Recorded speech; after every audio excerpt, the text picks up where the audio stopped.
গভীর রাতে তুমি যখন তাহাজ্জুদ পড়ো, আল্লাহ যখন তোমাকে তাহাজ্জুদ পর্যন্ত নিয়ে যায়, তোমাকে তখন তোমার রব ডাকতে থাকে, হে আমার বান্দা, কে আছো দোয়া করবা, আমি তার দোয়া কবুল করব। কেউ আছো ক্ষমা চাইবা, আমি তাকে ক্ষমা করে দিব।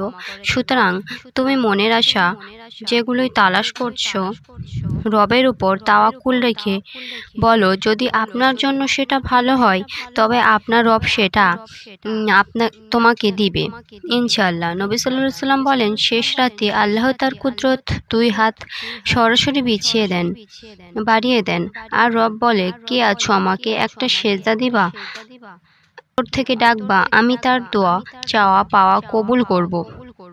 সুতরাং তুমি তোমার চাওয়াগুলো রবের কাছে পেশ করো, কারণ এই সময় আল্লাহ তোমার খুবই নিকটে থাকে। আল্লাহ সপ্তম আসমান থেকে প্রথম আসমানে নেমে আসে। তাহাজ্জুদ নামাজ সবার ভাগ্যে থাকে না, কেননা যখন আল্লাহ কারোর উপর নারাজ হন তখন তার নামাজের তৌফিক ছিনিয়ে নেন।